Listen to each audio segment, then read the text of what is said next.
Welcome back my YouTube channel sociology live study. और प्रिय विद्यार्थियों, आज की क्लास में हम बात करेंगे एमए सेकंड सेमेस्टर सोशियोलॉजी के विद्यार्थियों के लिए जो आपका फर्स्ट पेपर है सोशियोलॉजिकल थ्योरी। तो मैं आज से स्टार्ट कर रहा हूँ, आपको उसकी प्रत्येक यूनिट को मैं यहाँ पर कवर करूँगा और मेरा प्रयास रहेगा कि आपको ठीक से मैं उसको समझा पाऊँ। और दूसरा इतना मैं आपको बता दूँ कि ऑनलाइन क्लासेस की अपनी कुछ सीमाएँ होती हैं और मेरे पास उतना स्मार्ट बोर्ड भी नहीं है यहाँ पे, तो जितना अवेलेबल हो पा रहा है जिससे आपकी कुछ मदद हो जाए वो मैं करने का प्रयास करूँगा। तो जो सेकंड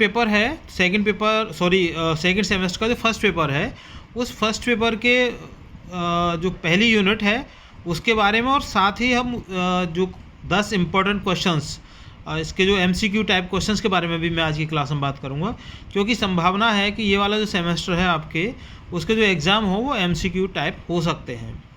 तो तैयारी करके हमें चलनी चाहिए, और अगर नहीं भी होते हैं तो उसका फ़ायदा आपको ये रहेगा कि आप आगे चल के कंपटीशन में भी आप उन प्रश्नों को कहीं देखेंगे, वो प्रश्न आपको किसी जो कॉम्पिटिटिव एग्ज़ाम्स होते हैं वहाँ पर भी आपको मिल सकते हैं। तो चलिए शुरू करते हैं। तो जो पहली यूनिट है, उस यूनिट का जो सिलेबस है, वो पहली यूनिट है nature of sociological theory, relationship between theory and research, अर्थात समाजशास्त्री सिद्धांत की प्रकृति क्या है और सिद्धांत और थ्योरी में संबंध क्या है, ये आज का टॉपिक है। तो देखो, समाजशास्त्री सिद्धांत के अर्थ की अगर हम बात करें तो समाजशास्त्री सिद्धांत परस्पर संबंधित उन अवधारणाओं और प्रस्थापनाओं का एक समूह है जो सामाजिक जीवन के किसी विशिष्ट पहलू या घटना की व्याख्या करने का प्रयास करता है। यह केवल एक विचार नहीं है, बल्कि तार्किक और अनुभवजन्य प्रमाणों पर आधारित एक ढांचा है।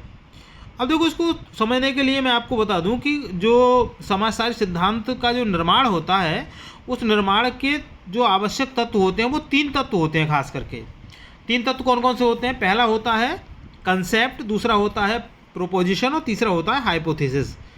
मीन्स कंसेप्ट मीन्स अवधारणाएं, ये अमूर्त विचार होते हैं जो सामाजिक वास्तविकता के विशिष्ट पहलुओं का प्रतिनिधित्व करते हैं। जैसे सांस्कृतिक विलंबना है, जिसको कल्चरल लैग कहते हैं, भूमिका संघर्ष है जिसको रोल कॉन्फ्लिक्ट कहते हैं। दूसरा आता है इसमें जिसको बोलते हैं हम प्रस्थापनाएं, या इसको कथन, या इसको कहते हैं प्रोपोजिशंस। जब 2 या 2 से अधिक अवधारणाओं के बीच संबंध स्थापित किया जाता है तो वह एक प्रस्थापना बन जाती है, यानी प्रोपोजिशन बन जाती है।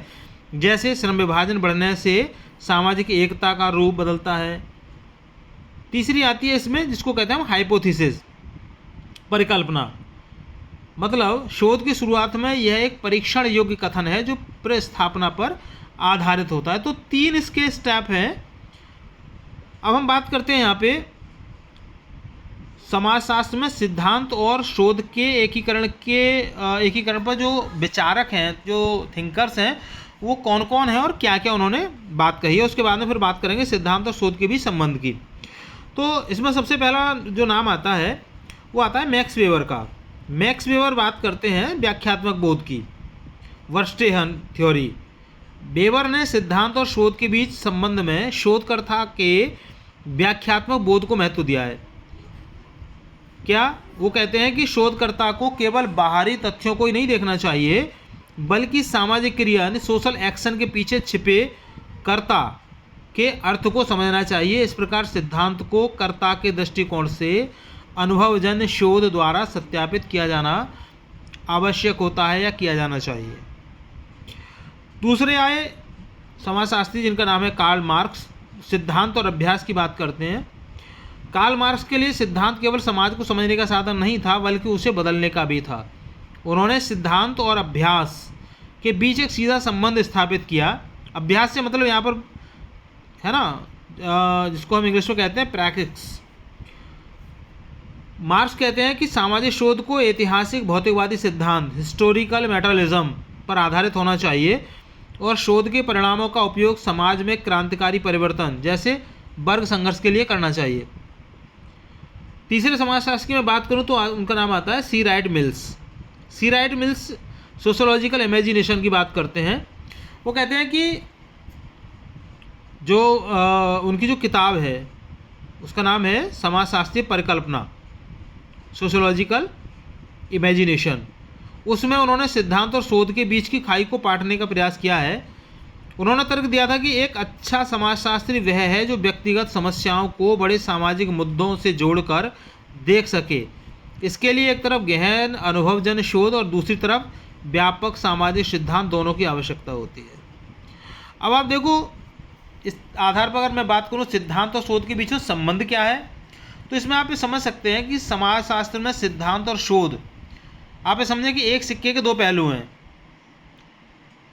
जैसे रॉबर्ट के मर्टन का जो विचार है उसको अगर समझें यहाँ पर, तो देखेंगे कि शोध का सिद्धांत पर क्या प्रभाव है।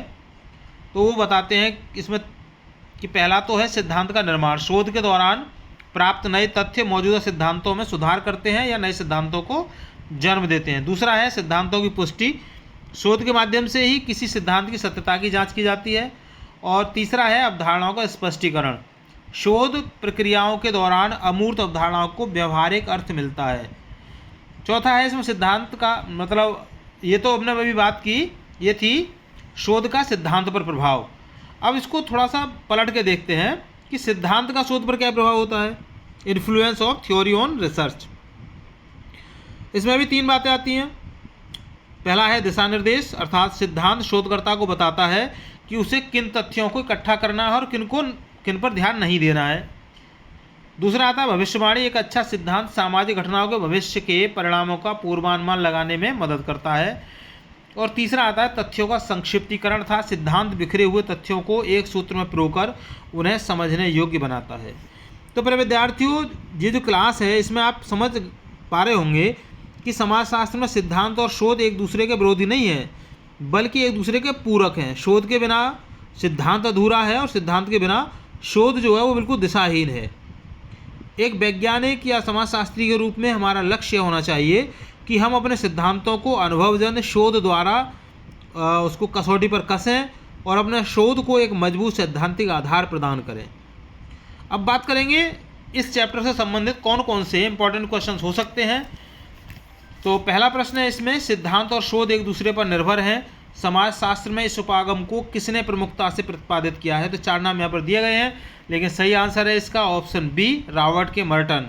क्वेश्चन नंबर 2 है कि शोध का वह कौन सा कार्य है जो मौजूदा सिद्धांत को चुनौती देता है या उसमें संशोधन करता है। तो इसका सही आंसर है ऑप्शन सी, जिसको कहते हैं सेरेंडिपिटी या आकस्मिक खोज। तीसरा प्रश्न है समाजशास्त्री सिद्धांत का मुख्य उद्देश्य क्या है। तो सही आंसर है इसका ऑप्शन बी, सामाजिक घटनाओं का वर्णन और व्याख्या करना। चौथा प्रश्न है कि शोध के बिना सिद्धांत क्या है। सही आंसर है इसका ऑप्शन बी, कोरी कल्पना या बिल्कुल अमूर्त विचार है। पांचवा प्रश्न है सिद्धांत और शोध के बीच द्वंद्वात्मक संबंध का अर्थ क्या है। तो सही आंसर है इसका ऑप्शन बी, दोनों एक दूसरे को प्रभावित और परिष्कृत करते हैं। छठा प्रश्न है कि निम्नलिखित में से कौन सा सिद्धांत का कार्य नहीं है। तो सही आंसर है इसका ऑप्शन सी, तथ्यों को नज़रअंदाज करना। सातवां प्रश्न है कि social theory and social structure नामक प्रसिद्ध पुस्तक के लेखक कौन हैं। सही आंसर है ऑप्शन बी, रॉबर्ट के मर्टन। आठवां प्रश्न है वैज्ञानिक शोध के चरणों में सिद्धांत कहाँ आता है। तो सही आंसर है इसका ऑप्शन सी, यह पूरी शोध प्रक्रिया में निरंतर मार्गदर्शक की भूमिका निभाता है। क्वेश्चन नंबर 9 है समाजशास्त्रीय अवधारणाएं क्या हैं। तो सही आंसर है इसका ऑप्शन बी, सिद्धांत की निर्माणकारी इकाइयाँ इन बिल्डिंग ब्लॉक्स। और लास्ट क्वेश्चन नंबर 10, जब शोध के परिणाम किसी स्थापित सिद्धांत की पुष्टि करते हैं तो इसे क्या कहा जाता है। तो इसका सही आंसर है ऑप्शन बी, सिद्धांत का पुष्टिकरण या वैलिडेशन। तो प्रिय विद्यार्थियों, इस तरह से ये 10 प्रश्न हैं। कमेंट सेक्शन खुला है, अगर आपका कहीं कोई क्वेरी है तो मुझे उसमें लिखकर ज़रूर बताइएगा। वीडियो पसंद आए लाइक शेयर कीजिएगा। चैनल पर जुड़ने के लिए थैंक यू। मिलेंगे अगली क्लास में, तब तक के लिए जय हिंद।